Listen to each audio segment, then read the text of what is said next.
Yeah, it looks like your whole neighborhood's here. I knew there would be. Andy's such a troublemaker. I knew there would be. Good evening. The council meeting of April 16th will come to order. We'd ask that all in attendance either turn off or silence your electronic devices and please stand to honor God and country.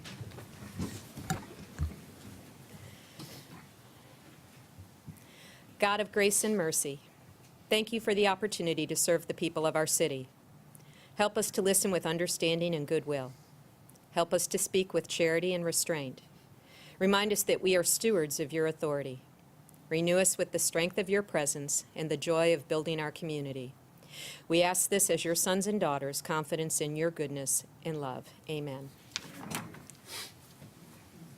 I pledge allegiance to the flag of the United States of America and to the republic for which it stands, one nation, under God, indivisible, with liberty and justice for all. Thank you. Persons wishing to be heard on items not on the agenda may turn in a form to the city clerk seated to your right. If Mr. Russ Oberbroeckling, Executive Director of Buddy Baseball, would please approach the podium.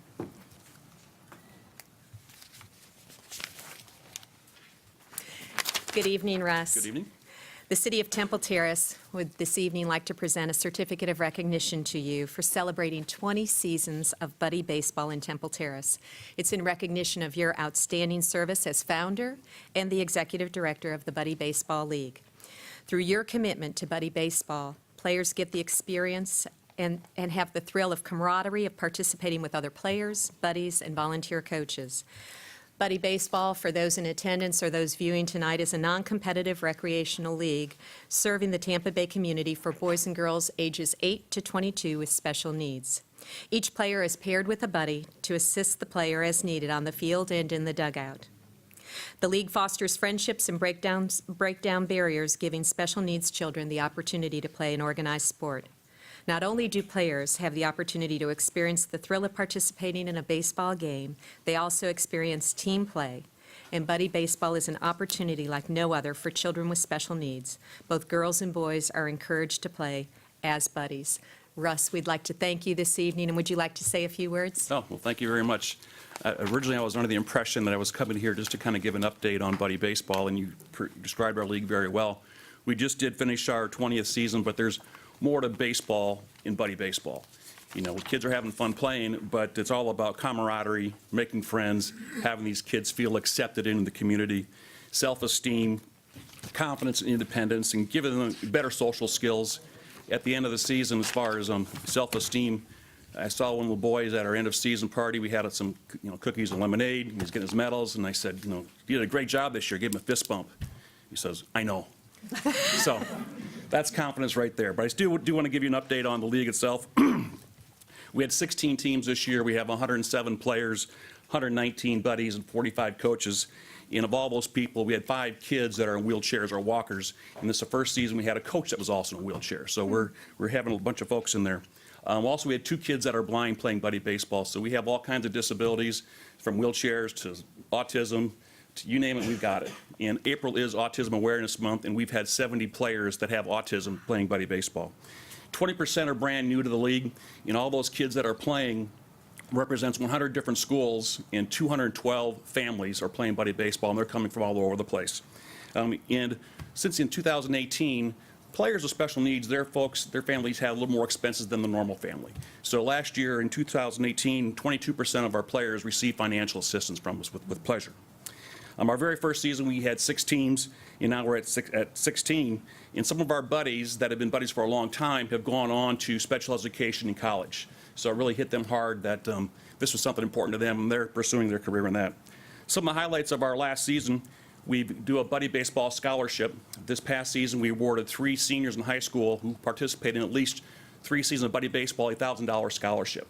We had a parent to supplement our scholarship program the past 3 years, and since 2013, we've given out $15,000 in scholarships to our buddies. So we're very, very happy about that.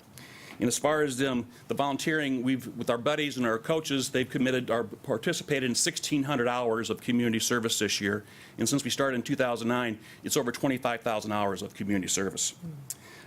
We've also attended the Rays Fan Fest. They invited us to come on down to that. Raymond from the Tampa Bay Rays have come out. Temple Terrace Fire Department came out with their truck on the first day of opening day. We have some of our kids throwing the first pitch out at high school games. They even attended throwing out pitches at the USF game and the Saladino tournament. And that's always a thrill for the kids to kind of do that. We have one student this year doing a student documentary on Buddy Baseball as a class project. So we're looking forward to seeing that. I hope she gets an A. You know, the growth of our league, that's the biggest thing right now. We're hoping, we have 16 teams this year. In the fall season, we'll probably have 18 to 20. This past season, we had 25 kids on our wait list that couldn't play because we didn't have enough buddies. And right now, we have 40 kids that want to play for the next season already. So we're actively recruiting buddies. We spoke at a couple PTA meetings. This afternoon, I was at Tampa Catholic to their Key Club. We talked to them. We're getting NHS Society. We're talking to the Brooks to Barlow on Thursday. So we're making an effort to get more buddies for our team. This is the first season we've had a league called Buddy Big Leagues. It's a league for young adults from age 21 to 101. A lot of these kids have aged out of Buddy Baseball at 22, but now they're playing Buddy Big Leagues. So we're very happy to the city for allowing us to have our Buddy Big Leagues program there. And for our fourth year, we're having an attorney who does special needs for adults, for their families. He has a presentation we have down at the Lightfoot Center. Talks about Social Security benefits and all the wills and trusts. So we're doing more than just playing baseball. The Tampa Bay Rays have been a great partner with us. They give us free tickets every year, and they contacted us. They want to do a special needs baseball clinic just for us at Tropicana Field. So in July, we're our league, and there's a Miracle League in St. Pete, much smaller league than ours. So we're very happy with our partnership with the Rays, just for helping us out financially and getting the word out and inviting us. We don't think there's another baseball team that's doing this for a clinic for children with special needs. And we're working on new fields with the city. We're in the process of working on a project to get new fields with our expansion of our leagues. We're going to need more baseball fields. But I thank you for the support that the city is giving us all these past 10 years. Been very positive as far as letting us use the facilities, drag the fields for us. You guys have been fantastic, and thank you for that recognition. And Russ, if you would invite those from Buddy Baseball that are with you this evening to come forward as well. Oh. We have my wife, Dina, board member Jeanette Miller, and board member Barry Clements. Thank you very much. Thank you.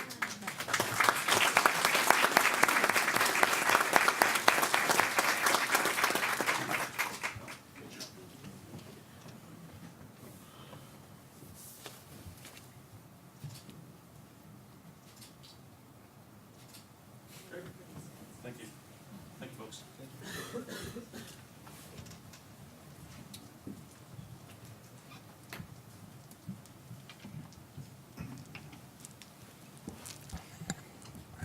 Next, celebrating National Telecommunicators Week, if Supervisor Ken Staton and your staff will approach the podium, please. This evening, we will be honoring the men and women who serve the city as 911 public safety telecommunicators. And the proclamation that we are presenting to you this evening, Supervisor Stanton. A proclamation of the City of Temple Terrace. Whereas emergencies that require police, fire, or emergency medical services occur multiple times a day, every day of the year, and come without so much as a moment's notice. And whereas when an emergency occurs, the prompt response of police officers, firefighters, and paramedics is critical to the protection of life and preservation of property. And whereas the safety of our citizens, police officers, firefighters, and paramedics is most often dependent upon the detail and the accuracy of information obtained from citizens who telephone the Temple Terrace Police Safety Communication Center. And whereas our public safety telecommunicators are oftentimes the first and most critical contact our citizens have with public safety emergency services. And whereas our public safety telecommunicators serve as a vital link for our police officers and firefighters by monitoring their activities, providing them with information, and checking on their well-being. And whereas our public safety telecommunicators provide immeasurable assistance toward the successful accomplishment of the mission and objectives of both the Temple Terrace Police and Fire Departments. And whereas the Temple Terrace City Council wishes to commend its public safety telecommunicators for providing exemplary service to our community and to those police officers, firefighters, and paramedics who proudly work alongside them every day. Now, therefore, I, Mel Gerardo, by virtue of the authority vested in me as mayor of the city of Temple Terrace, do hereby proclaim the week of April 14 through the 20th of 2019 as National Public Safety Telecommunicators Week in the city of Temple Terrace, in honor and recognition of our public safety telecommunicators and the vital contributions they make to the safety and well-being of our citizens. Thank you for your service.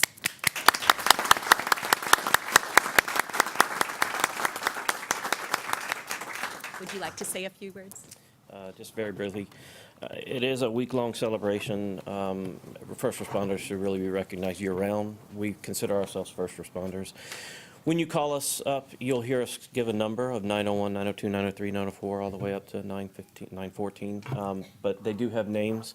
And from my right, going that way, is Stephanie Hendricks, Velva Johnson Stacy, Anella Desmaris, Courtney Anderson, Leslie Arnold, Brooke McGorrick, and Venus Chicalamonte. The two that are actually answering the phones in there right now are Monica Bateman and Jose Reyes. So you can now put some names with numbers. If you hear a male voice, it's either me or Jose. And it's probably Jose. I hardly ever answer the phones.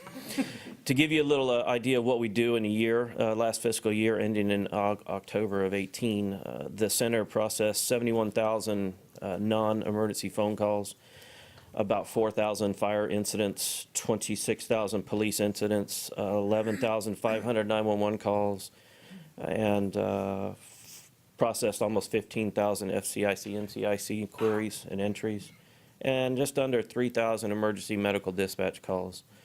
We answered 100% of our 911 calls within 10 seconds or less, so that's usually about 2 rings at the most that you'll hear.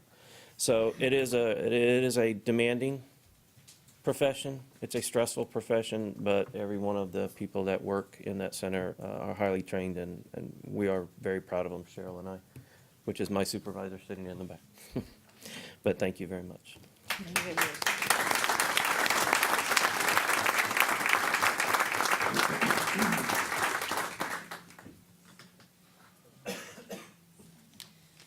We'll look forward to seeing you all after your meeting. Come into the center. Oh, sure. Ken, you want to get Cheryl? Cheryl. Get Cheryl up there. Cheryl, come on up.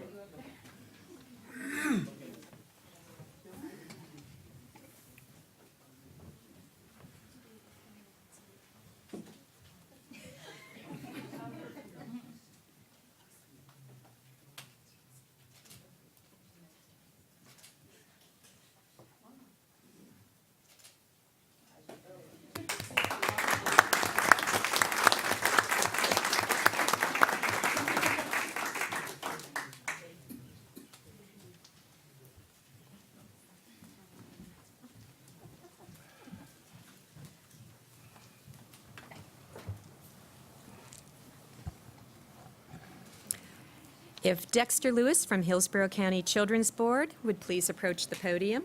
Good evening, Dexter. Good evening. Mr. Lewis, the City of Temple Terrace welcomes you this evening with this proclamation of the City of Temple Terrace for Child Abuse Prevention Month. Whereas the City of Temple Terrace's future prosperity depends upon the healthy development of more than 300,000 children living in Hillsborough County, growing and learning within our diverse community. And whereas the abuse and neglect of children can cause severe, costly, and lifelong problems, we must work together as a community to increase awareness about child abuse and how it can be stopped, as prevention remains the best defense for our children. And whereas it takes a connected community of individuals, businesses, schools, faith-based and community organizations to make children a top priority and take action to support the physical, social, emotional, and educational development and competency of all children. And whereas every child has the right to a safe, healthy, and happy childhood where they are educationally and developmentally on track, and whereas research shows that parents and caregivers who have support systems and know how to seek help in times of trouble are more resilient and better able to provide safe environments and nurturing experiences for their children, and whereas the Department of Children and Families and the Children's Board, in collaboration with Prevent Child Abuse Florida's Pinwheels for Prevention campaign, will be engaging communities throughout Hillsborough community in a coordinated effort to prevent child abuse and neglect by promoting awareness of healthy child development, positive parenting practices, and the types of concrete support families need within their communities. And now, therefore, be it proclaimed that I, Mel Gerardo, Mayor of the City of Temple Terrace, do hereby set aside April 2019 Child Abuse Prevention Month.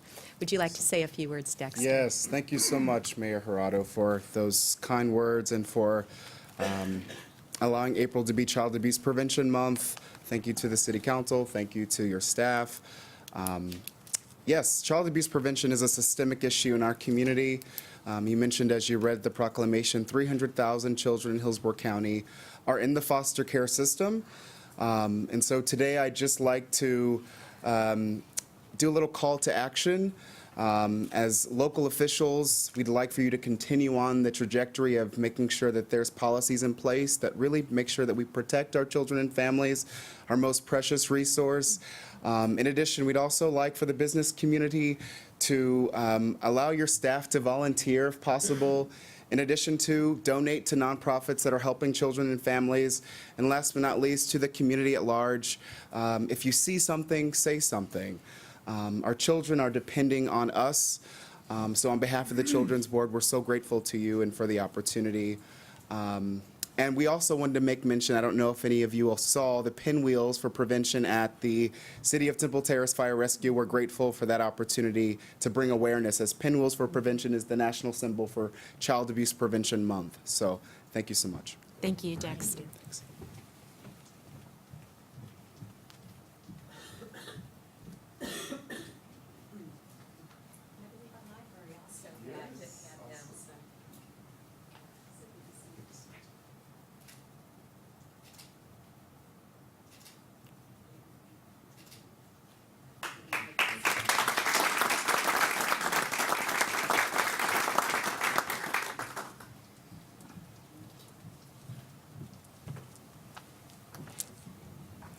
Next, if Lewis Elementary Principal Deborah Fitzpatrick would come forward for a State of the School presentation. Hi, good evening. I'm so happy to be here. I have to admit, when I was told I was invited to the City Council at Temple Terrace, I felt pretty special, and just very excited to introduce myself so you can get to know me and have a little opportunity to showcase our school. I do have some brochures coming around, because I will tell you that's one of my biggest leadership challenges, to get all those points of pride on one piece of paper. So there's a lot more to see, so I definitely would love to invite you out to my school so you could see all the great things that we're doing at Lewis. But my name is Debbie Fitzpatrick. I am new to Temple Terrace and new to Lewis, but not new to the profession. I've been in the profession about 27 years. It's my third principalship. I enjoy it, so thank you for making the third of my life, which everyone works a third of their life, right? So enjoyable, so thank you for that. I started off with just showcasing my staff. It's a small picture nonetheless, but the motto that I inherited was learn here, succeed anywhere, and I truly believe that. This is one of the most veteran, experienced, high-performing staffs that I had worked with. We have 19 interns. They don't just give those to anybody, and I have 19. And we have some additional pre-intern teachers and students as well. So very proud of that. I also have on the front our contact information, because it takes a village to raise a child, educate a child, and it also takes a village to raise a principal. So I'm very happy to also point out our points of pride in the middle of the brochure. And also coming soon, and I would love to tap into our community partners. We'd like to evolve into a STEM program. After surveying a lot of my teachers, that's the direction we want to go. Then the good part. I would like to get to, if you look at the back, this is all the progress we're making. This is our latest scores on the iReady. This is the system where we assess our students the most. And what you won't see on here is our kindergarten students came to us. About 35% of them did not show readiness for kindergarten. But currently now we have no students at risk in our kindergarten. And it's very similar, the data for first grade and second grade. So I'm very excited where we're going in the future. And we're making great gains. One of the programs that you won't see on the brochure is we call a prescriptive pullout, because I'm just a firm believer giving everybody what they need, starting them where they are. So if they're high, I want to push them. If they need some more development, to get them where they're going. And again, thank you for having me be a big part of your school and part of your community. Thank you, and welcome. Yeah. Thank you very much. Next, council, there is one vacancy on the Hillsborough County Bicycle Pedestrian Committee. The city received one application from David Pogorelic. If acceptable, would entertain a motion approving the appointment of David Pogorelic on the Hillsborough County Bicycle Pedestrian Committee for a term extending from April 16, 2019 to April 16, 2021. Is there a motion? Move to approve. We have a motion. Is there a second? Second. We have a motion and a second. Any discussion? Councilman Chambers. Yeah, I know we advertised for these positions, but I was, well, a little disappointed that nobody in our bicycle community stepped up for this. And I don't know if we did anything different for this one. I know it's the same thing, but I would have hoped somebody from our bicycle community would step up. Is there any other discussion? All in favor, please signify with aye. Aye. Opposed, nay sign? Nay. Thank you very much. Motion carries. And thank you for your service, Mr. Pogorelic. Item 3B, Board of Adjustment, alternate member appointment. There is one vacancy as an alternate on the Board of Adjustment. The city received one application from Annette Rennie. If acceptable, would ask for a motion approving the appointment of Annette Rennie as alternate member on the Board of Adjustment for a term extending from April 16, 2019 to April 16, 2022. Move to approve. We have a motion. Is there a second? Second. Discussion? All in favor signify with aye. Aye. Opposed, nay sign? Thank you. Motion carries. Thank you, Ms. Rennie, for your willingness to serve. Next, if the minutes of the April 2nd, 2019 City Council meeting are acceptable, would entertain a motion approving the minutes. Is there a motion? Move to approve. We have a motion. Is there a second? Second. We have a motion and a second. Any discussion or corrections, council? Seeing none, all in favor, please signify with aye. Aye. Opposed, nay sign? Thank you. Motion carries. Persons wishing to be heard on items not listed on the agenda or items on the consent agenda, a 3-minute time limit will be imposed on all comments from the public. As speakers come to the podium, please state your name and city of residence. During public comment on items not on the agenda, the city manager and directors in attendance make note of those items related to city business, wanting to ensure all residents that comments are taken seriously and will be followed up on. I don't have any open comment sheets. All seem to be very specific. Are there any members, any citizens wishing to comment in general to council? Very good, thank you. Next, 2 items on the consent agenda. City Manager Stevenson will explain. Mr. Stevenson. Thank you, Madam Mayor, Council. We've got 2 items on the consent agenda this evening. The first is item 7A, which is a resolution approving the purchase of a 2019 half-ton regular cab Ford pickup truck for our Public Works Department. Purchase is being made from Duval Ford under the Florida Sheriff's Association bid FSA 18-VEH 16.0, spec number 53, in the amount of $23,431. Funds allocated in this current fiscal year budget under account 480-2031-534.64-12. The second resolution, 7B, is a resolution approving the purchase of a 2019 Ford 3/4-ton 4-door crew cab in the amount of $34,829 from Duval Ford Fleet Sales to the Sheriff's Association through the bid number FSA 18-VEH 16.0, specification number 63, and it is from account 001-1791-572.64-99. Administration recommends approval of both these purchases. Thank you, Mr. Stevenson. Are there any persons wishing to address council on the consent agenda? Seeing none, if the consent agenda is acceptable, would entertain a motion to approve items on the consent agenda. Is there a motion? Move to approve consent agenda as written. We have a motion. Is there a second? Second. All in favor signify with aye. Aye. Opposed, nay sign. Motion carries. Thank you. Next, item 8A, a resolution approving the CAFR for the year 2018. Bill Blend, CPA for Moore, Stevens, Lovelace will present. Mr. Blend. Good evening, Mayor. Councilmember Bill Blend, Moore, Stevens, Lovelace, here to present the fiscal year-end 2018 CAFR. In addition to presenting the CAFR, I'm required to do certain communications with council, so I'll do those. Actually, we've provided you with the CAFR a letter from us with those communications. Basically, those communications cover required communications under the audit standards and have several items that they go through, management cooperating with us, that we didn't encounter any difficulties and other matters. So I would open it up. Are there any questions about the letter that was attached with our document? Seeing none. I believe I have a presentation. Yes, there we go. It came up. Let's see if the controller works. There it is. So required communications I went over. I'll go through our deliverables, and then I'll just do a high level of financials, go over the financial information at a very high level. There's over 150 pages in the CAFR.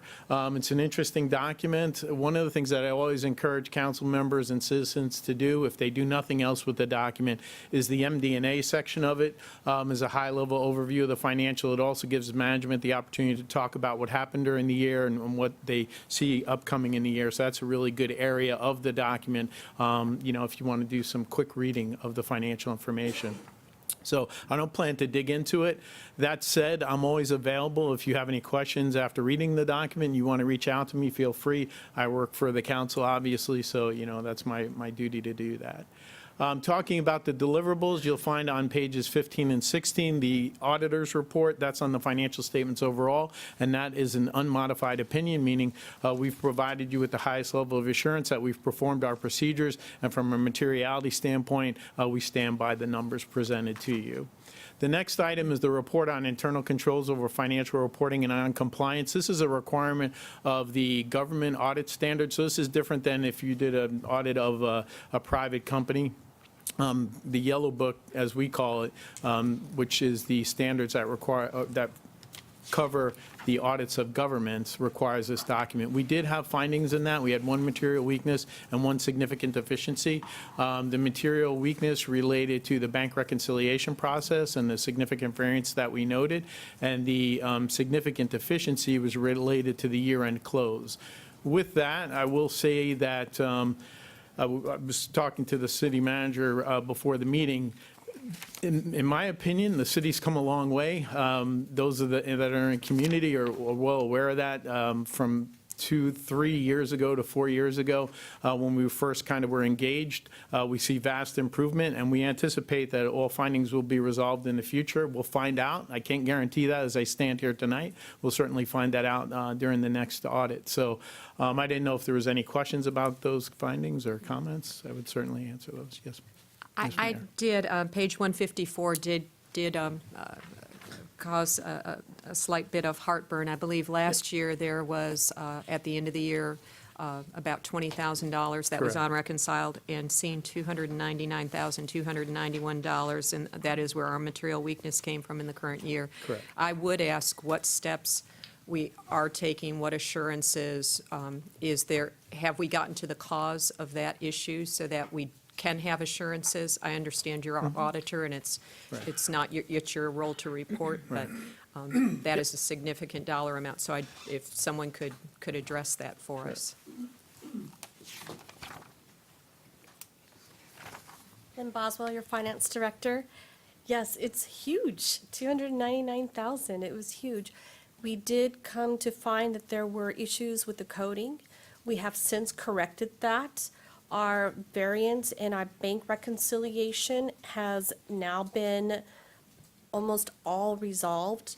We have a $2,000 variance that's consistent now. We've had that consistency for a couple of months, but we need to continue to wait until they come back and do an interim audit. We 100% did find that there were some coding issues. That variance, though, that variance, like I said, was due to the system not recording where it was supposed to record.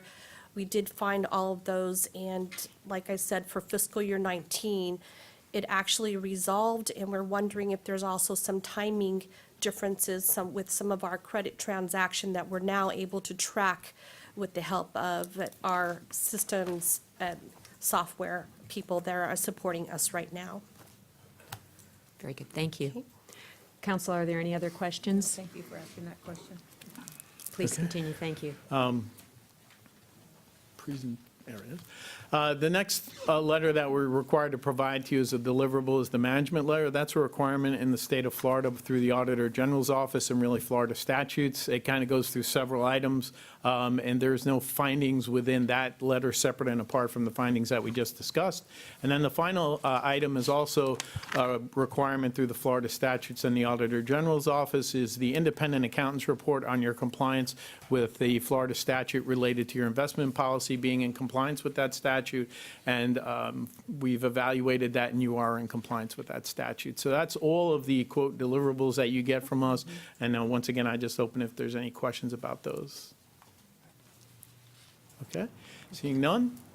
Again, a lot of good information in there, and there's a lot of information in a CAFR, so I don't, I'm just going to go through the highlights. So if we kind of look at, this is GASB's, the Government Accounting Standards Board's attempt to present governments on a full accrual basis, or what people might commonly refer to as, a normal business type entity.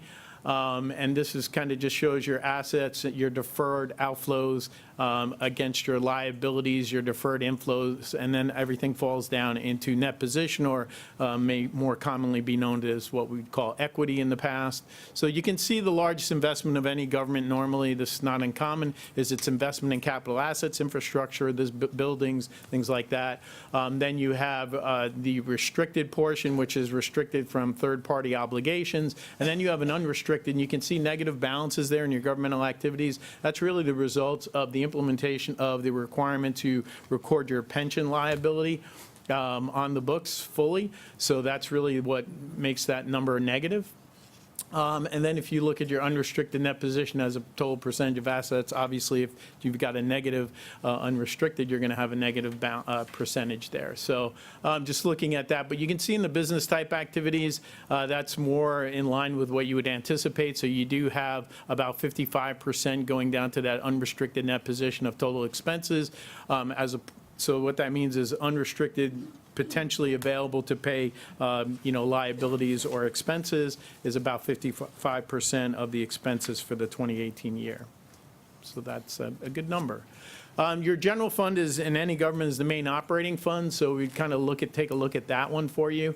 Looking at that, you can see total assets are really against low liabilities. Then you have your categories of your fund balance or your equity section, and really if you look at that, you look at your unassigned fund balance, so potential funds available. Again, it's not cash 100%, but a good chunk of it is liquid, if you will, assets to pay expenses. So that's about 30%.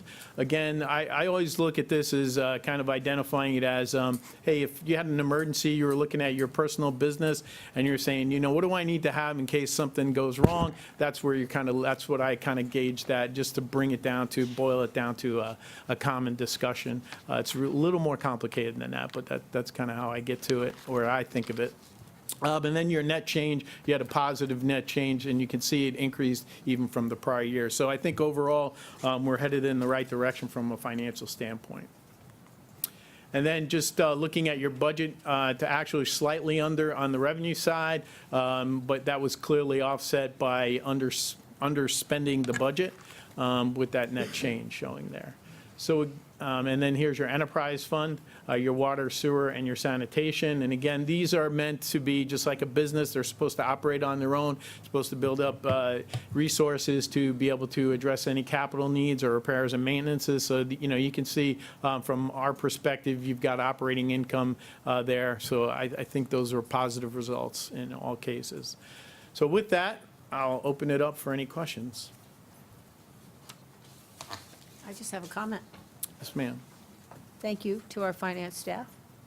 I think y'all must be working as a great team to be able to reconcile that $299,000 for the next, the one nodding her head with the biggest smile must be the one who's had the eureka moment.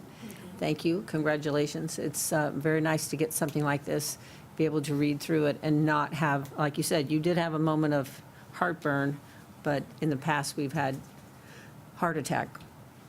No offense, Mr. Schisler, I didn't mean to bring that up. But, so, thank you. I want to congratulate you and your whole staff. Are there any other questions? I would just share, and these are not so much questions for you, but perhaps questions that city staff could just make note of. First off, I'd like to recognize our permitting area. I think with no additional staff, it was very impressive to see that you did 800 more permits this past year than you did in the previous year, going from 2,200 permits in 2017 to 3,157 permits in 2018 is a yeoman's work, so congratulations and well done. I did have a question, and again, not to be answered this evening, City Manager Stevenson, but as we're preparing to go into budget, on page 147, it was just an interesting, and I don't know what the anomaly was, but tons of special trash pickup went from 738 in 2017 to 1,900, so 2.5 times more, and I just wondered what that might be due to. And then repair orders on fleet maintenance was particularly interesting, knowing that our fleet, I know we're starting to work, and due to your good leadership, we're starting to replace some challenged vehicles, but looking that repair orders went down from 2,400 to 1,600, so 800 decrease in repair orders was interesting, and then preventative maintenance orders went down from 410 to 103. And I just when we go into our budget cycle, I'd love to perhaps have a discussion around that. And Councilman Schisler, when you go to the school support committee, this was very striking to me, and a couple of the schools I've been able to reach out to have not experienced this. It's showing in Temple Terrace, on page 140, it's showing in Temple Terrace, our school enrollment in 2017 was 3,543 students, and it's showing that we've lost 1,000 students in Temple Terrace schools.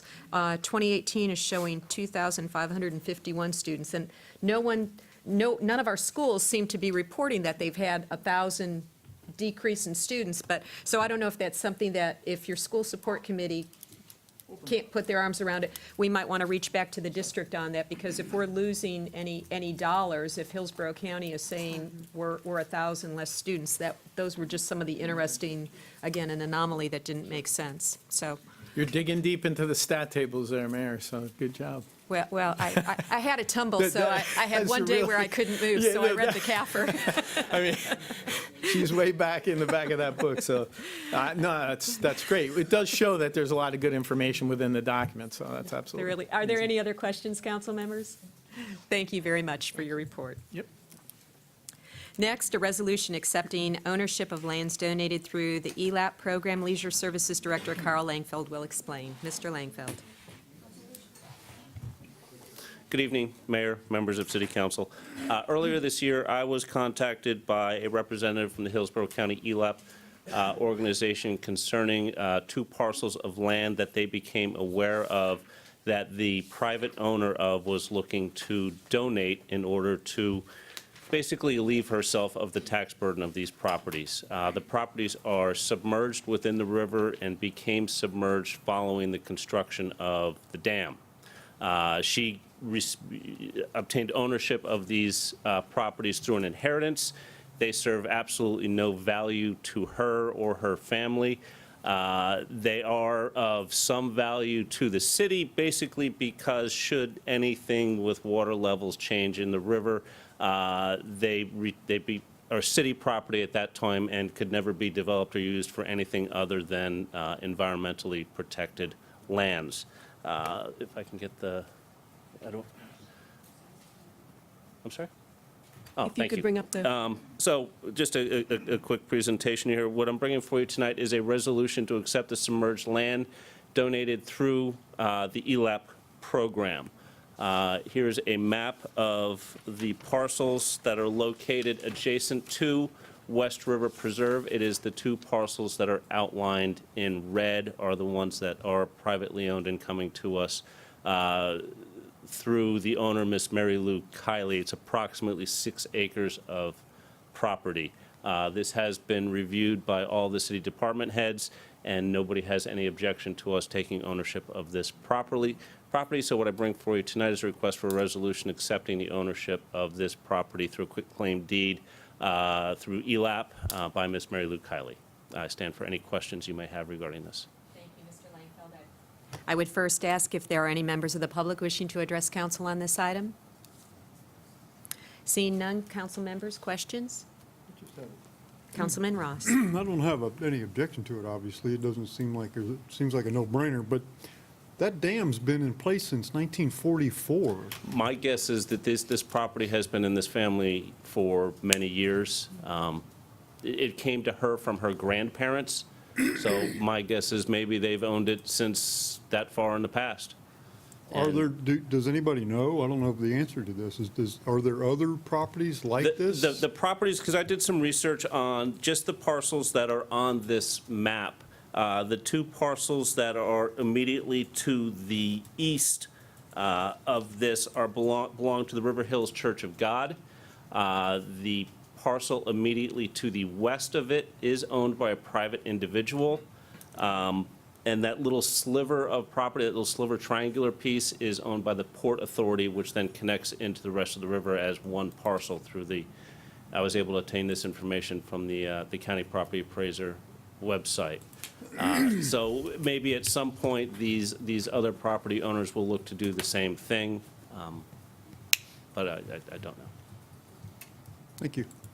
Are there any other questions, council? If acceptable, would entertain a motion accepting ownership of lands donated through the ELAP program. Is there a motion? So moved. We have a motion. Is there a second? Thank you. Any further discussion, council? I have a question about an unrelated parcel, so if you don't mind, we could vote on this, and then I have a question. Absolutely. Thank you. All in favor, please signify with aye. Aye. Opposed, nay sign. Thank you. Motion carries. Councilman So Donahue. my question is, if you have a parcel on your property that is of absolutely no value to you, but the city is using it, this is a process that you could give it to the city? This is my understanding, Okay. yes. So the Woodall issue that keeps bubbling up here from time to time. Woodall Mr. issue. Woodall, they live on 78th Street. Is this a? Okay, I Is this a understand. method of him unburdening himself of his property? Yes. Yes? Okay, I mean, there are about 4 homeowners. About 4 different property owners Yeah. in there. I mean, if we offered that to them, or, I mean, that was the original offer, and then it, didn't happen. But We'll look into it and see if, again, we tried to do that once before and didn't have much success, didn't have much success getting everybody on board. We thought it was kind of ill-fated to just take one property and not have all 4. We can certainly try that avenue again. Mr. Stevenson, if I could refresh your memories, because many of them had mortgages on their The property two- and the banks were not willing to sign on. That's correct. The 2 that weren't interested in coming in had mortgages, and Right, the and the mortgage banks company, wouldn't release it. mortgage company was a little leery to do that, because they do have a mortgage on the whole site. So, Thank you, Mr. Langfeld. Thank you. Madam Mayor, Yes, if I Mr. may Stevenson. interject something. If we can go back to item 8A, we have a resolution that we need to read, and the council needs to adopt that CAFR by resolution. We didn't get that. We were so excited about you reading the CAFR, we forgot to do that. Apologies, sir. If acceptable, would entertain a motion approving the CAFR for 2018. Is there a motion? So moved. Do we have a second? Second. Any further discussion? All in favor, please signify with aye. Aye. Opposed, nay sign. Thank you. Thank you, ma'am. Thank you, Mr. Stevenson. Next, item 8C, first public hearing and reading to adopt ordinance for RZP 18-10, 13401 North 53rd Street. The public hearing is now open. If the city clerk would please swear in all persons who will be testifying. Can you raise your right hand? Do you swear to tell the truth, the whole truth, and nothing but the truth?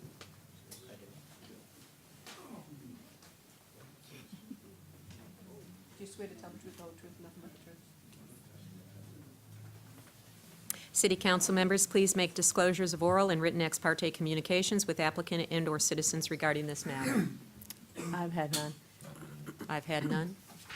I've had none directly, but I am a member of the Pleasant Terrace Civic Association, and I have seen the email blasts that have come out regarding this. I've not responded to any of them or had any direct communication with anybody, but I have seen the email blasts. I received one email notification from a resident yesterday, to which I did not respond to, but I've had no other discussions with anybody regarding this issue. Thank you. I've had none. Thank you. City Planner Andrea College will explain. Good evening. Tonight, I'm presenting RZP 1810 zoning reclassification and first public hearing and reading. The owner and applicant is Tooth and Foot 2. The agent is Mazer Consulting, and they are here. The location of the property is 13401 North 53rd Street. The property is located just north of the Pleasant Terrace neighborhood, and it's buttressed by non-residential uses. To the west is commercial office. To the north is the PD occupied by Brace and Lim. And to the east is commercial general uses. I'll go back here. The zoning request is to take this property from residential 7 and rezone it to planned development and to become part of the complex for the Brace and Lim that is located to the north. The size of the property is approximately an acre, it's just under an acre. The allowed uses under the existing R7 zoning are single-family dwelling. That is the home that is currently located on the property. Also, supportive healthcare facilities are allowed, and government uses such as schools, libraries, recreational uses, and utility services would be allowed on R7. The proposed use is a single-story medical office, approximately 12,000 square feet, with a floor area ratio of 0.32. This is an elevation of the proposed. Some of the conditions to the PD rezoning is to limit the uses to residential, medical office, and business professional office. That was as a result of the concerns presented by the community to the applicant. This is the site plan that they are proposing. I will let the applicant speak more to the details of the site plan. However, some of the conditions also require the relocating the traffic calming chicane. Looks kind of like a median, but it's actually off to the side of the road. It keeps the traffic from flowing south into the neighborhood. This is currently located just north of the subject property, so it will be moved about 30 feet back so that the entrance and exit into the subject property will be just north of that traffic calming measure. Some of the other concerns that the property owners expressed, I spoke to a couple of them, and the applicant had a meeting. I'll let the applicant speak to that. Providing a solid buffer will be addressed if this is approved during the site planning. It is required that they provide it to the south when you have a residential use abutting a non-residential use. So currently there is a wall separating the Brace and Lim property from the residential to the south. The wall is not very attractive, so we would like to have something nicer. The code requires a solid buffer with landscaping, so we will work with them, and also depending on what the community wants, to address that issue so that there is a solid buffer, but it's more attractive as well. The other concern that I heard from the community is traffic moving too quickly through the community and actually cutting through. I did talk to the city engineer about maybe revisiting some of the traffic calming measures that were instituted 10 years ago when the property came in, when the community came into the city. Maybe the chicanes are not enough to address that. Maybe putting some markings on the roads, but when I spoke to Public Works, what they said was the community needs to come into consensus as to what they want, because somebody might want speed tables, somebody else doesn't want them, so they have to agree on what they want. We're asking the applicant to address this chicane because it's how it's being addressed currently. The property to the south, the resident to the south was concerned of the location of the dumpster. I spoke to the applicant about relocating that further away from the residence. they have no problem with that. We can address that at site planning. The drainage, I'll go back to the drawing here. The proposed drainage for this property is underground. I'll let the applicant speak in more detail to this. There's also retention along the south and the west side of the property. I spoke to some of the homeowners, and there is a concern again that there are drainage issues that go just beyond this property. When it rains, some of the homes actually flood. There's stormwater issues that need to be looked into also by engineering, that because we annexed this whole community and it had no stormwater facilities at the time. Property values was another concern. I've heard people wanting the property to be rezoned so that their property values stay up, because if this particular home doesn't get rezoned, then it won't, its value will decrease and might drag the other properties down, was the opinion of one homeowner. Other homeowners had a concern that the rezoning itself will have an impact. So I did a little research, and I found a study by a professor from Georgia State University looking into that specific issue of the impact of commercial properties on residential. It's a study from 2015. The conclusion of the study is basically there's no evidence one way or the other.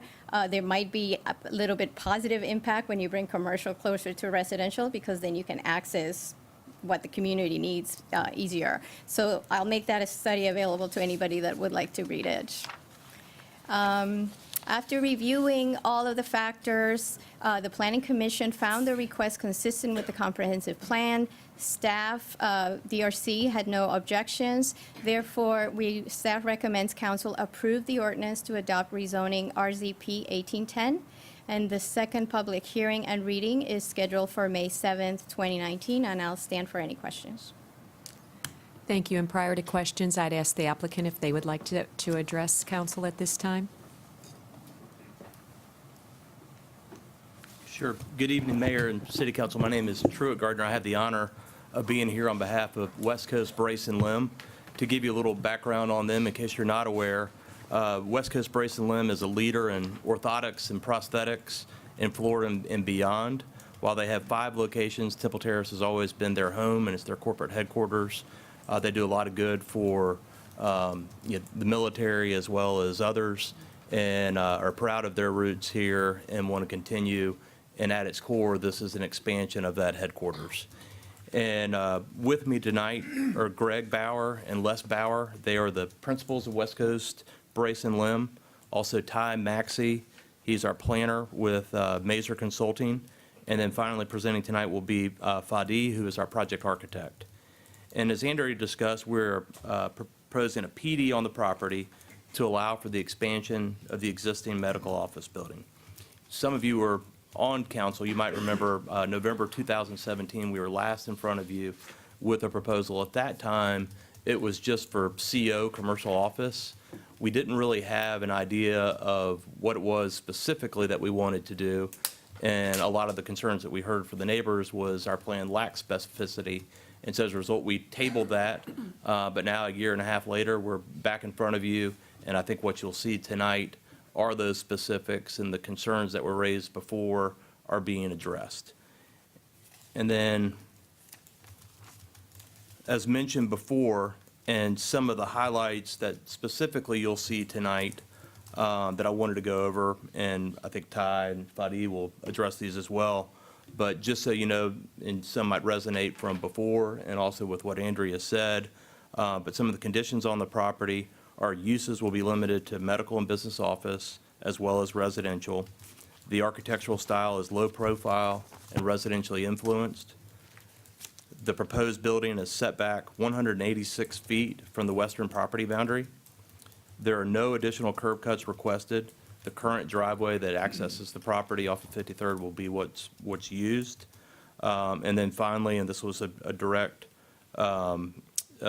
reach out to the neighbors both to the west and to the south, we'll be providing enhanced landscaping and buffering. And again, Ty Maxey and Fadi are going to address those in greater detail. And I would just like to close by thanking your staff for working with us before. But then as we've approached this again, they've been just very willing to work with us to find something that works not only for West Coast Brace and Limb, but also with the neighborhood as well. I think we learned a lot through the process before about specifically what those concerns were, so it's been a good process to go back through it again. Secondly, the Planning Commission, we've worked with them, and as mentioned before, they're recommending approval and have found that this be consistent. And then finally, I'd like to thank the Neighborhood Association and the neighbors. We haven't made everybody happy, but we sure have strived to do so, and I believe you'll find that we've made tremendous leeway on that. So with that, I'll turn things over to Ty, and we're here to answer any questions you may have. Also, the Bowers are here if you have any questions about their business and their intent for their plans here, as well as their long-term intent for growing their business in Temple Terrace. Thank you.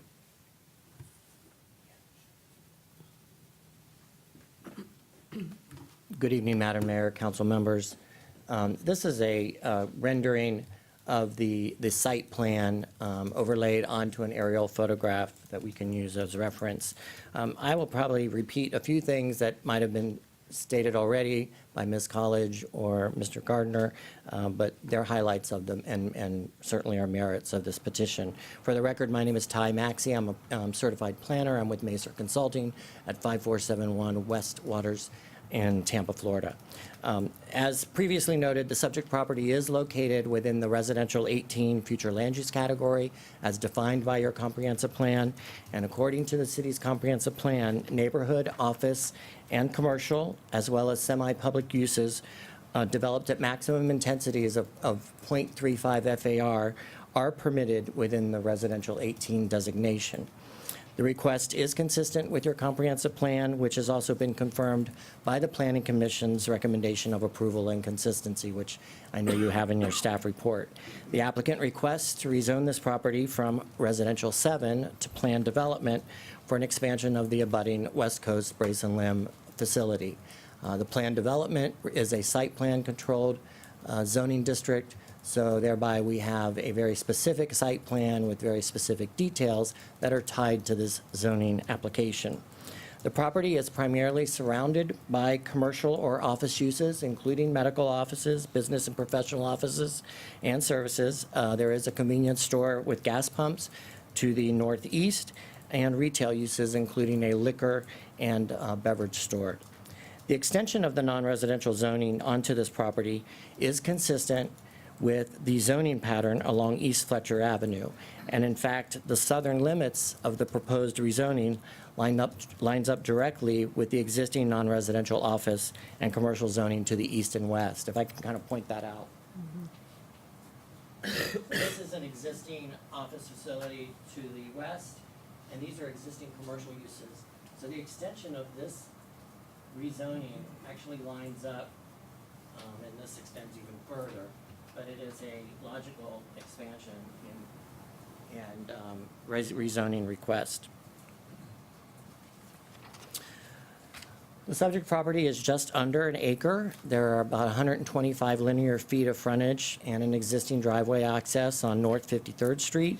The existing driveway located on the subject property will be improved to provide vehicular access from North 53rd Street.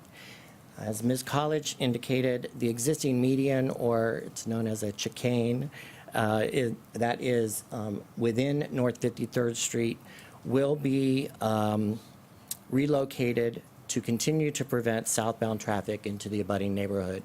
So we will relocate that just a little bit further south, across from the subject property, which will continue to prohibit southbound traffic into the neighborhood. So there will be no impact or change to that traffic pattern. On-site parking is proposed in accordance with the city's land development code. We are not asking for any waivers at all with this request. An enclosed and screened dumpster, right now it's positioned on the site on the southern boundary. But as we have listened to the neighbor to the south, we are willing to relocate that elsewhere on the site further away from that property boundary, and we can do that during the site plan review process. A 5-foot landscape buffer with a 6-foot solid wall is proposed along the southern property boundary to provide adequate screening and buffering from the existing residential property to the south. Landscaping and buffering, including a solid hedge, is also proposed along the western boundary and the North 53rd Street frontage, very similar to what is directly across the street. A driveway connection between the subject property and the existing West Coast Brace and Limb property to the north will provide vehicular cross-access, while internal sidewalks or walkways are proposed to provide pedestrian cross-access between the existing and the proposed facility. With regard to stormwater management, development of this site, redevelopment of the site for non-residential use will be under, greater scrutiny than if it is developed with a single-family residential home. We will be required to comply with the city's land development code, as well as Southwest Florida Water Management District. We will be required to receive permits that there are no impacts to the adjacent properties with regard to stormwater management. We are proposing some pervious pavement within the parking area that will help that stormwater management design, as well as some swales and an underground vault system. Over the past several months, I've been in communication with Stephen Jaros, who's a representative from the abutting Pleasant Terrace Residential Neighborhood Association. We did meet with him and about 4 or 5 other neighbors on December 14th of last year, and we listened to some of their concerns. Their primary concerns were restriction of commercial uses on the property, which we have agreed to, buffering and screening, of course, along the southern property boundary and the western property boundary, continued restriction of vehicular access into 53rd Street southbound, residential or low-profile architectural style, which I will let our architect further discuss that, and noise reduction. The applicant has considered the residents' concerns and incorporated appropriate design components as illustrated on the proposed PD site plan. The proposed project and the plan development rezoning request are consistent with the goals, objectives, and policies of the city's comprehensive plan. The office expansion project, as proposed, will be developed in compliance with the City of Temple Terrace Land Development Code. We are not requesting any waivers as part of this request, and it represents a use which is complementary and compatible with the surrounding development pattern. We come before you with a finding of consistency from the Planning Commission, a recommendation of approval from your community development staff, and with that, we respectfully request your approval. And I'd like to introduce our architect, Fadi Garcia, who can talk further about the architectural style.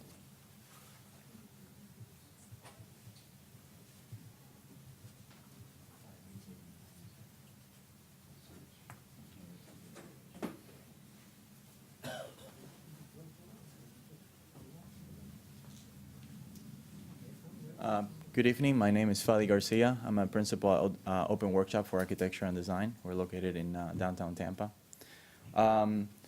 So Greg Bauer approached us about a year ago to help him with the design of their, possibly their new facility.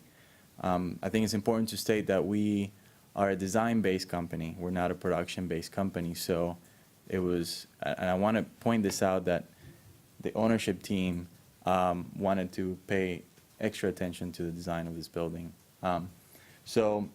As we started designing, it became very clear that because of the location of the site, it was very important how this building related to the residential neighborhood as well as the commercial uses to the north. So this building could be seen as more as a bridge. We worked really hard and studied the site, and were able to push the building back as far as we could to minimize its perceived impact along 53rd. That also opened up the opportunity to treat the site with care and give it more of a park-like atmosphere, kind of what's happening also across the street. We also worked really closely with the owner to try and fit all of its program within all one story, so that the building could have more of a relationship to a residential scale rather than a commercial scale. As you know, we could go to 2 stories. Currently, the zoning does allow for a 35-foot height limit on the site. So we're nowhere near that currently. So we were able to, we managed the program, we fit it all within 1 story. Then with the design of the project, we also wanted to pay a lot of attention to the face of the building, how to create a welcoming facade, something that was light, not a building that was heavy on the site. And Ty, if you could please pull up the other.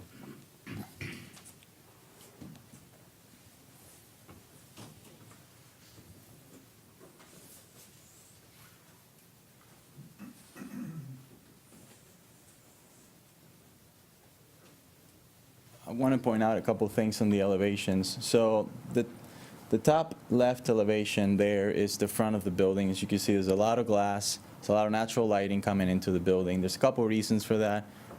We are implementing some green building strategies here, although it's not going to be a green building, but we're going to use a lot of natural lighting. Again, so it's going to be a sustainable structure. To the rear, obviously there's really not much to look at back there, so we're just, the transom windows are strictly just for functionality. The facade that's the bottom right, that's the facade that faces the residential side. We want to be very careful about how many windows we put on that facade so there's not so much of contamination of light. Maybe when time changes and it gets dark earlier, make sure that we are careful to that. So there's no, if the building lights are on at a certain time, that you're not bothering the neighbors. So every facade has been looked at specifically to what is facing. So again, I just want to point this out because a lot of attention, a lot of time has been spent in making sure that this building fits in its and relates to its context. So thank you so much for your time.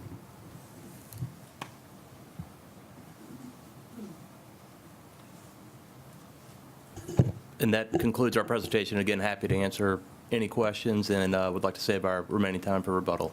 Thank you. Thank you. We do have members of the public that would like to address council on this issue. First, Stephanie Peters.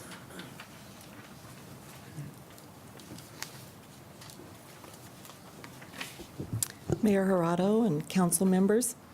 My name is Stephanie Peters. My husband and I have lived on North 52nd Street for the past 18 years. I'd like to start by telling you a little about our community of Pleasant Terrace. It is, as the name implies, very pleasant.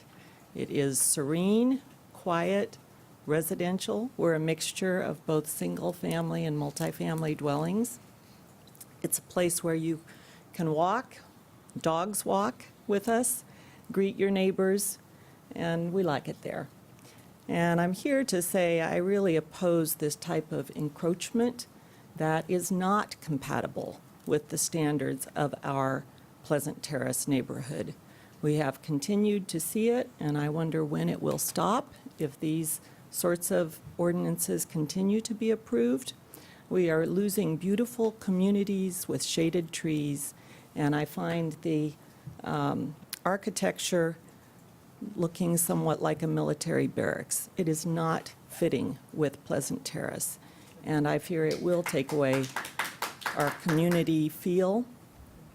And I would ask for your consideration for that, for those of us who enjoy living there. Thank you. Thank you. Next, Doug Young. Doug Young.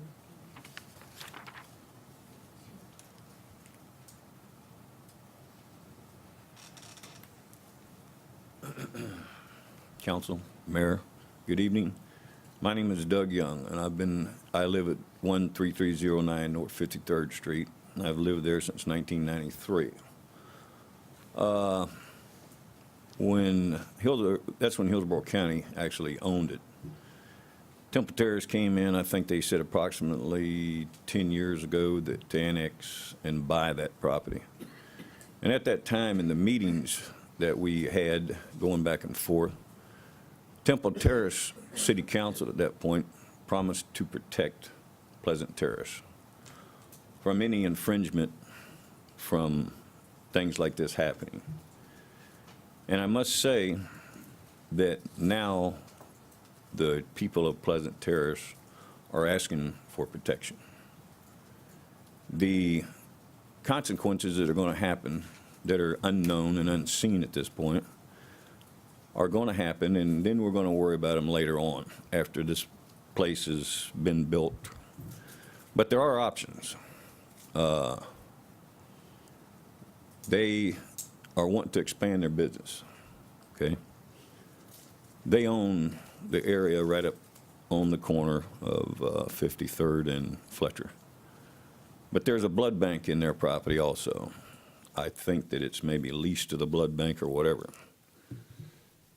So correct me if I'm wrong, but at that point, that is big enough for them to stop the lease on that property at a certain time, let the blood bank, if they want to, there's, at the reproduction place across the street, half of their building is for rent, for lease. The blood bank could move over there, and the Brace and Limb Company can take over the whole thing and have all their parking. They could level off that, their land itself and move in for more parking. And the other option is on 131st and 56th Street. There's a commercial piece of property that's been sitting there for years. And all the money they're spending and all the time they're spending to try to come in and take out this residential piece of property, which is going to ruin that neighborhood. I don't care what anybody says or how they put it and how many pieces of pie they slice. It's going to ruin it. It's going to ruin my property itself. I don't plan to move, but I'm planning on giving it to my kids when I pass away. If my kids get it, they're entitled to something because I'm the one that stayed there all those years and the one that told them that when they were kids that, yeah, one day you'll probably own this, you know. And maybe they don't want to stay there. Maybe they want to sell it, and then they want to get the fair market price for that property. But who's to say they will? So the third solution is Telecom Park down further down Fowler or Fletcher, where it's at. They got hundreds of thousands of acres of property down there where they can buy because they're spending a lot of money. Thank you, Mr. Young. Okay. Mr. Strauser? Strasser? Yes, Strasser. Strasser. Good evening, Mayor and Council. I am Brian Strausser. I live at 13310 53rd Avenue. I live across the street from Mr. Young, who you just heard speak. I'm the house that's next door to the fertility clinic, so I would be across the street, more on a catty-corner basis from this. The fertility clinic's been a good neighbor of ours. We purchased last year. We rented for a year before that. I was a little bit uneasy about living next to a commercial place, but it's been a good, very favorable for us as neighbors. I don't see any big contentions if the same thing were to happen across the street. What they proposed looks very similar to how the office is on the other side of the street. My main concern is moving the median, and I didn't catch the cool word for that. What was it? Chicane. Chicane. Moving that in front of my property. As it is, it's not working at all. Many cars come barreling through very, very fast past that median as it is now. My concern is if you move that closer away, or actually farther away from Fletcher, it's going to bring in more vehicles, especially with the parking lot there. More vehicles will come, and if they just see the do not enter, as they tend to do, they just choose to drive very fast through that in some type of way that maybe they won't be detected. So I have 4 young children. We like to play in the front yard. We like to be in the community. I encourage them not to be on video games, and we out there and we explore within the property that we have. The traffic is really a concern. So I would ask, if this does get approved, that if it's possible to cut off 53rd Street, put a wall across the street, and avoid access altogether to Fletcher. That way, it would be a dead end, perhaps a walkthrough, and I think then the neighborhood would be restored, and we would have a better perimeter between the commercial and the residential. And to me, that makes the best solution. I know it's not in the proposals, but perhaps we can continue to look at that and find a way to make that work. So that's my request. Thank you. Thank you, Mr. Strasser. Stephen Jalos? Jaros.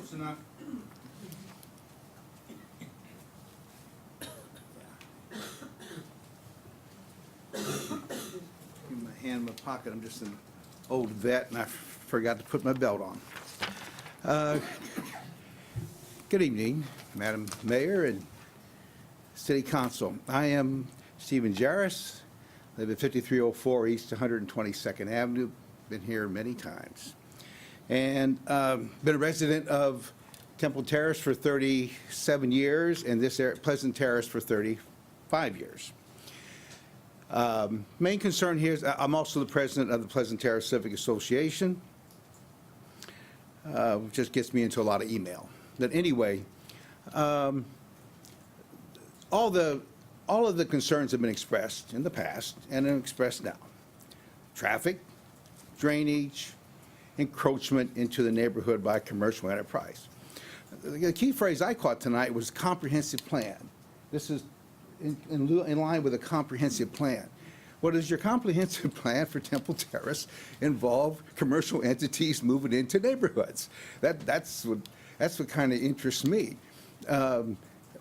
Once again, we had a situation on 51st Street several years ago where someone wanted to move apartment buildings, extend apartment buildings from 50th Street, home in the city of Tampa, you remember that, over to 50, and complete the whatever between 51st and 50th Street, fill that in. That was rejected, based kind of on the same situation here. Commercial enterprise of some sort or entity moving into and obliterating residences. And that's what this does. Even though it may not be on the same scale, it's the same idea. And the idea is, when does this stop? You know, when does this stop? You do this, and then where's the next one? So as a member, as the President's Association, and representing the Pleasant Terrace area, and Stephanie put it very nicely about our neighborhood. Even though I don't have a dog to walk, I have cats. You don't have to walk cats. Cats take care of themselves. But the point is that it is a pleasant area. It is oversized lots for the most part, and it's a good place to raise families.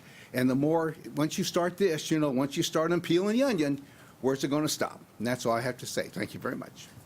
I would ask if there are any other members of the public that would like to address council on this issue.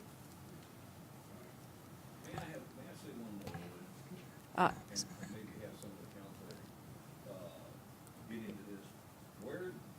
did our three pieces of property get rezoned to R7?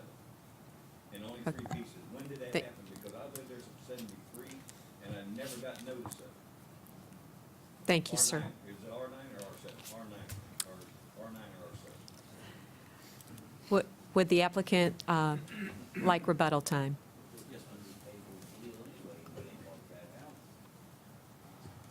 Madam Mayor, before the rebuttal takes place, Councilman Schizler mentioned that he had received an email, but for the record, we need to know who the email was from and the general content of that email, unless you're putting the actual email into the record.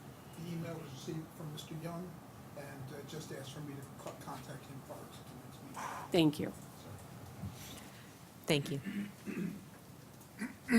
Thank you, and we certainly appreciate all the comments, and as we stated at the top, we've strived hard to resolve these, and I think a lot of them, even though these concerns are still expressed, have actually been resolved. And first, I'd like to just go through the 4 comments that were made. Mrs. Peters mentioned the encroachment into the neighborhood, and specifically where to draw the line. And on that is,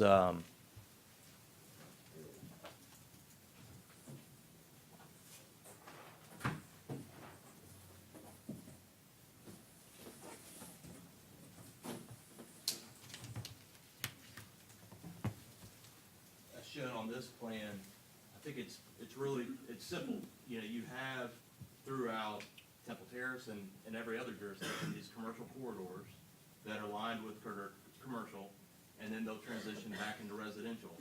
And when you go immediately to the west, as Ty mentioned early on, as your staff and the Planning Commission did as well, the line stops right here. We're moving no further south. So I think it does provide that transition from Fletcher to the south.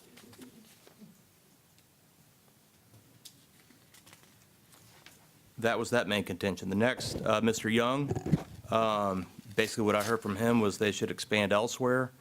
It's my contention that that should be left to be a business decision by by the Bowers that have run this business successfully. And so I think that's a business decision best left to them.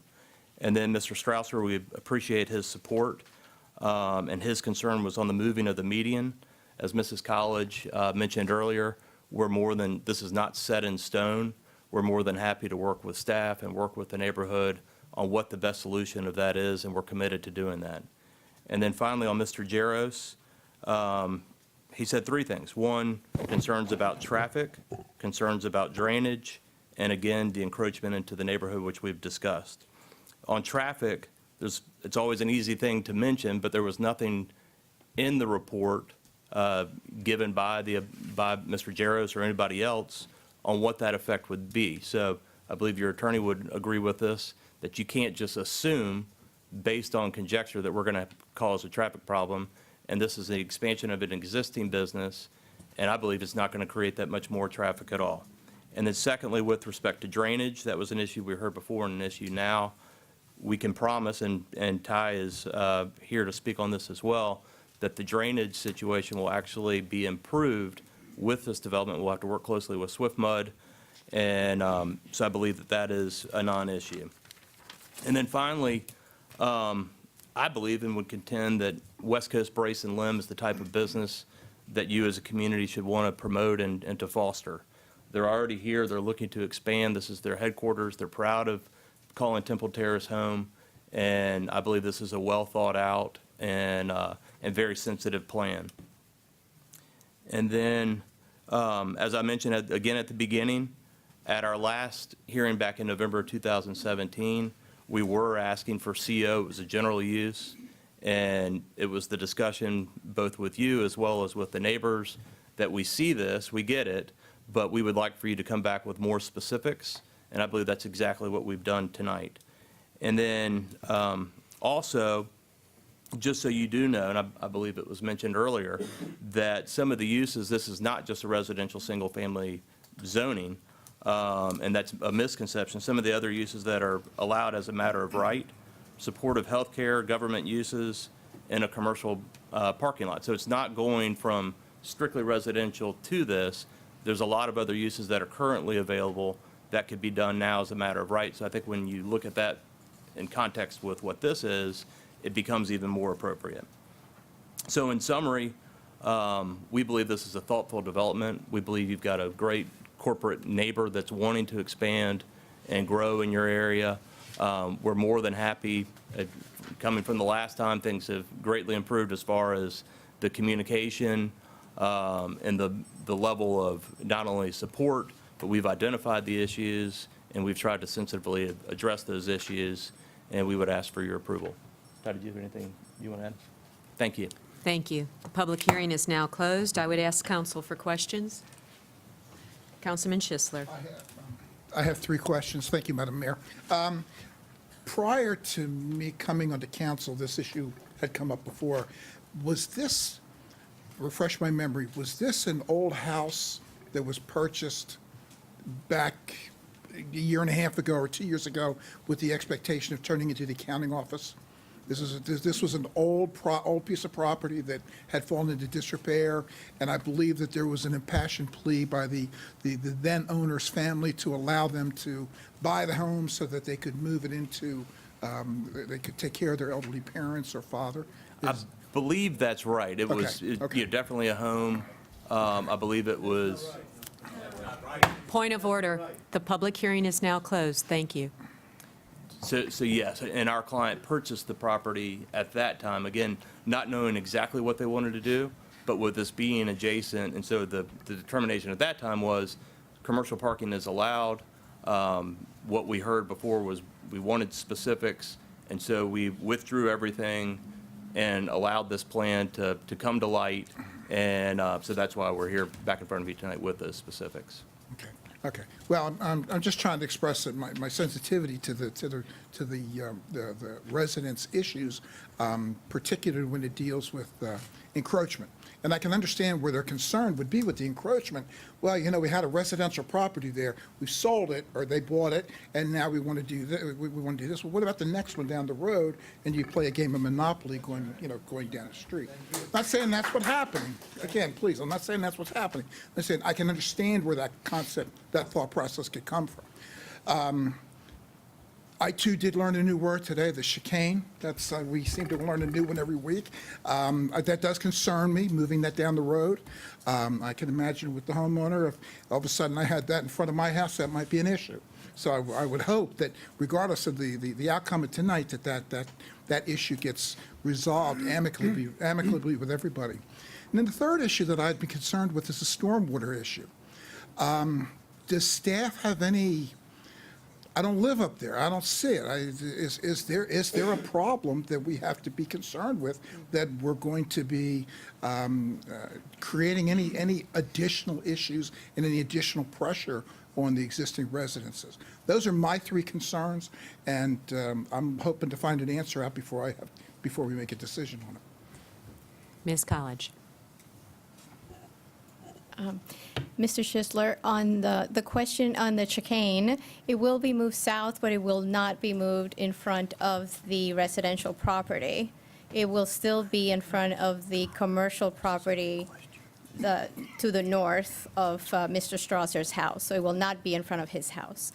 As far as the question on the drainage, part of the process of site planning is to submit a drainage plan that has calculations prepared by their engineer that will show how they're addressing all of the stormwater within their property has to remain within their property. Our city engineer will review those calculations and confirm what their engineer has prepared. So they are required, and actually commercial properties do have a more strict standard than residential when they're submitting documents during site planning to ensure that that's addressed. So that was two. I missed the third one. Oh, was this the genesis of the house being available or the property? Oh, okay. Applicant addressed that. Thank you, Ms. College. Councilman Ross. Thank you, Madam Mayor. I have some comments to make about this in general, and just for those watching at home who may not be familiar with Pleasant Terrace, it's the residential neighborhood boundaried by Fletcher Avenue to the north, 56th Street to the east, Fowler Avenue to the south, and 50th Street to the west. So you have an idea.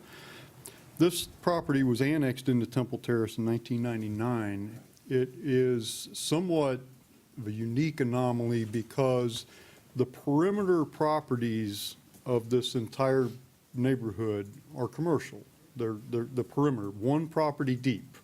That's where Ace Hardware is, Chick-fil-A, all the businesses we know. One property deep is commercial. All the way around well, some of it's apartment complexes, but it's all commercial basically all the way around the perimeter. Over the years, there have been several attempts to do exactly what the applicant's asking us to do tonight, and that is to penetrate one more property deep. The most recent was the attempt that was alluded to of the student housing that was going over on 50th Street, wanted to go one more property deep in order to expand their business. There's been several attempts throughout, all along the perimeter for people to do this. The one, Mr. Bauer was correct, that the one directly across the street on 53rd Street, at some point, somebody was successful in doing that because that property does penetrate deeper than the other property lines. I don't know how that came to be. In my estimation, it was somebody's mistake to allow that to happen. I don't know. It might have been before it was annexed. I don't know.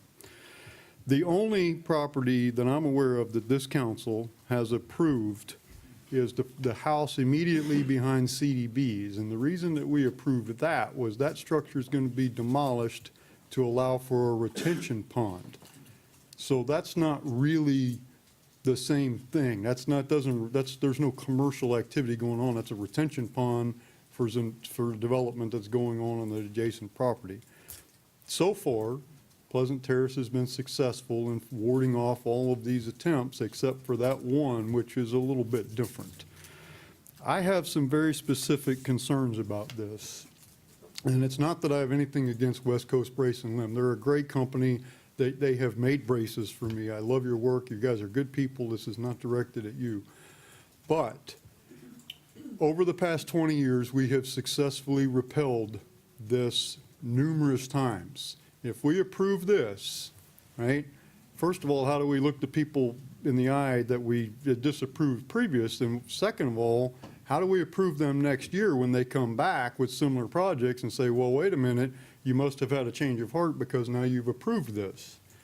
Second of all, there was a lot of talk about traffic. Truthfully, I don't see how this would increase the intrusion and the violation of coming into the neighborhood any more than it is. It's already bad at all of these entrances, and I don't see this business making it any worse. However, what wasn't mentioned is that if you're visiting this business from the west, it's very easy. You kind of travel east on Fletcher Avenue and you turn right into the business, much like you do the business that is existing there now. But presumably, if you're expanding business, you're going to attract more customers. If you are coming from anywhere other than the west, you have to either travel west on Fletcher Avenue to access their business or north on 56th Street. In either case, there's no left turn to get into this business. There's no break in the median on Fletcher Avenue, which means that if you're coming from the south, from Temple Terrace area proper to get down south 56th, you really have no choice but to turn left on 131st and then north on 53rd Street to get to it. You can't get to it any other way. There's no curb cut in Fletcher. So you're going to go down to 52nd Street where there is a curb cut and risk life and limb to try to make a U-turn there. Good luck with that. So the moving of the chicane, you answered my concern with that. It would not be directly in front of Mr. Strasser's house, apparently, but it does concern me, and if we are going to do this, I think we should have some more talks with Mr. Strasser about just blocking this off, because we can't, that would eliminate the people turning left on 131st and being able to cut through. So if we blocked it off, that might mitigate that. Between the traffic, which I don't have a traffic study to support this, but I live in that neighborhood, and I know that you can't get there any other way. And between that and my biggest concern is the precedence, because we've been repelling this for 20 years. And once we approve this, how do we then not approve it for the next one? And believe me, they're all over. The people on Fowler Avenue would love nothing more than to all go one property deeper. The people on 50th Street would love to go one property deeper. The people on 56th Street would love nothing more than to go one property deeper. Everybody wants to go one property deeper. And once you start that, I don't know how you stop it. So, thank you. Thank you, Councilman. Councilman Donahue. Mr. Ross, I'm going to, when the minutes come out, I'm going to take your speech, and I'm going to bring it to every meeting where someone asks us if they can go one more. We went through this last year on Fowler Avenue. We had a packed house, and we let it happen because a piece had already been given away. Looked exactly like this on the map, and we caved. We have some coming before us soon who want to go one more house off of 56th Street. You know, the problem is, I really like Dr. Bauer. So, you know, it's hard for me to look him in the eye and say, I don't think I can do this. Because on the map, when you look at the map, it looks like, okay, it's not going to do anything. But I drove there today because I was trying to envision what it would look like if that became commercial. And it's not a real tree-studded lot, but it is. There are trees on the lot, which would, I assume, be gone. And it would definitely do just exactly what you just said. One more step. So yes, it would make a nice straight line, but you know, my concern is if we do this, then what prevents us when Don Jose sells, that they say, well, you know, we want this building, but we need one more yard for parking. And now, we're doing exactly what we, thank goodness, did not do on 50th Street. So, you know, I'm just going to, it's amazing what happens when you actually drive to the property. And you live there, so you know I don't live there. But I drove there today, and I turned in thinking that I was going to be able to actually drive in front of the property, but I couldn't. So I had to park in the parking lot and walk over, which said volumes to me.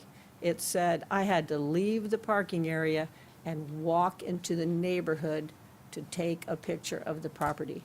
And so I'm sorry that I'm going to have to vote against this measure. I'm sorry that your investment and your time commitment, you, again, like you said earlier, wonderful business, love having you here, love knowing you. But I just cannot go, and this is going to happen in the future too. So anybody who's thinking about that one more house or one more parking lot, don't look at me, because I'm going to vote no every time. Thank you. Are there any other comments from council? If the clerk would please read the title of the ordinance. An ordinance of the City of Temple Terrace, Florida, rezoning 0.87 plus minus acres of land located south of Fletcher Avenue and east of North 53rd Street with an address of 13401 North 53rd Street from zoning classification single-family residential, Temple Terrace, to planned development, PD, Temple Terrace, for RZP 1810, providing for amendment of the official zoning map of the city, providing severability and effective date, and repealing all ordinances or parts of ordinances in conflict herewith. Council would entertain a motion on this ordinance. I move to disapprove the ordinance as read. We have a motion to disapprove. Is there a second? Second. We have a motion and a second. Further discussion, council? All in favor of disapproval, please signify with aye. Aye. Opposed, the nay sign. Thank you. The motion stands. The ordinance will not be approved. Thank you. Council business. Is there any carryover business from the previous meeting? Seeing none. New business? I have a request. It's time for Florida League of Cities. They're asking, Gentlemen, point of order, please. I think he has a hearing problem. Florida League of Cities is now asking for us to sign up for the advocacy committee, which I have served on in the past. Several years ago, I served on the land use and economic, and then Mayor Harada, you wanted to serve on that, so I stepped off and moved to the transportation. Well, now, I did that because I was on the HART board. So now I just want to know if Mr. Schisler would like to sign up for that one. I will choose another advocacy committee so that we will be represented in an area where I would have enough knowledge. So, Yes. yes, are you interested? Okay, are you going to stay in land use? Okay, very good. I will take care of do that. Okay, thank you. And I do want to make one more comment about what was done earlier this evening. I'm concerned, just like you were tonight, Mr. Chambers, that we would appoint people just because we have an applicant. We have a town hall meeting this Thursday night, and, maybe we should have postponed this appointment. It's a done deal at this point. I'm not revisiting it. But I think we need to be real careful. We seem to be recycling the same people over and over. And hey, I'm a longtime recycled person. I've been on every committee and whatever, every board. So I'm one of those as well. But I just want to make sure that we figure out a way so that even though, I talked to Mr. Stevenson's about this earlier, we have a deadline that we have to have in order, so maybe we need to say when we only have a single candidate, that it comes before us, and instead of saying, well, we have one candidate, so yes or no, that we say we have one candidate, should we extend the deadline? That's what I'm asking us to consider. We don't need to vote on it. I just want you to think about it for future appointments like this, so that we can really send out that we're open for new people message. So that's all I have to say. Thank you. Thank you. Is there any, Councilman Schisler, then Councilman Chambers, then Councilman Ross? Councilman Schisler. May I make a personal comment? The last 3 weeks for me have been interesting, to say the least. And on behalf of my family, I just want to say thank you to everybody who's reached out to help us. Just very, very glad to be here tonight. Didn't know if I was going to do it at one point. So thank you very much, and I'm just very, very humbled and honored to know each and every one of you and to be part of your world, and you part of my world. Thank you. Thank you. Yes, sir. Councilman Chambers. After the last meeting, I got an email and a phone call from a citizen that said that since I was liaison to the Leisure Services Department, I should have brought up the playbook. Well, there is no such position as that, but that's why the playbook's here. So everybody, the playbook's out. Leisure Services, good job, Director Langfeld, and Lori, thank you for that. But anyway, it's out. There's a lot of good stuff in here for all our citizens to do and have fun. Thank you, Councilman Chambers. Councilman Ross. Thank you, Mayor. A couple things real quick. One is, during the consent agenda, there's no opportunity for comment, but I couldn't help but notice that our fleet maintenance guys really need to be given some credit here. The 2 trucks that we bought tonight, the trucks that they're replacing, one of them is 15 years old and one of them's 13 years old. Well, these are work trucks. And to keep a work truck going, I'm speaking to the citizens now so they understand the value of our employees. That's a tremendous feat to keep a work truck operational for 15 years. So I know these guys probably don't watch city council meetings and get to or read the minutes, but if somebody would let them know that we acknowledge what they do and appreciate that. Second thing is the water goat installation is this Saturday at about 9 o'clock. It's at Riverside Park. Everybody's welcome to come out and take a look. I don't know how long it'll take to install, but it'll be kind of a neat thing to come and take a look at. Third thing is, real quick, I will not be able to make the town hall meeting Thursday night because I have to work, which leads me into the next thing. Many of you know that I teach at St. Leo University, and in speaking with them here last week, I was able to finally finalize a deal because I was telling them that we reestablished our tuition reimbursement program here at the city, and I was able to get from them, as long as it passes muster with the attorney, a contract giving our city employees a reduced rate for tuition. So if you would pass that to, so anyway, for those of you that want to go to St. Leo, you don't want to take me, I'm tough. So, Just be and careful who your teacher is. that's all I have, Madam Mayor. Thank you. Thank you. Any other new business? We'll turn it over to City Manager Stevenson for the City Manager's report. Thank you, Madam Mayor. Just a couple of things to mention. Again, we do have a town hall meeting this Thursday on the 18th at 7 p.m. It is at Lightfoot. And we welcome everybody to come and attend. We've got some discussion on the transportation surtax, as well as another update on the redevelopment that we'll provide to the audiences there. We had celebrated Communication Week with a proclamation. We are prepared for each of you and the audience as well, and staff members as well, to tour that facility when the meeting is over. It is recently renovated. It is a Class A dispatch center right now, so please take the time to go through. I know the police department's very proud of what they've done over there, and it is a marked improvement to, again, something that has been long overdue. So we're real proud of what's been done in there. So please take the time to go through it. It's not that big, won't take that long. City Hall, just to mention, City Hall is closed this weekend. We will, the library is closed. The Family Rec Center is open till 4:30, I believe, 5 o'clock. We will have commercial pickup on sanitation, but there will be no residential pickup. So we'll be celebrating Good Friday. And the playbook, thank you, James. Thank you for this. agreement.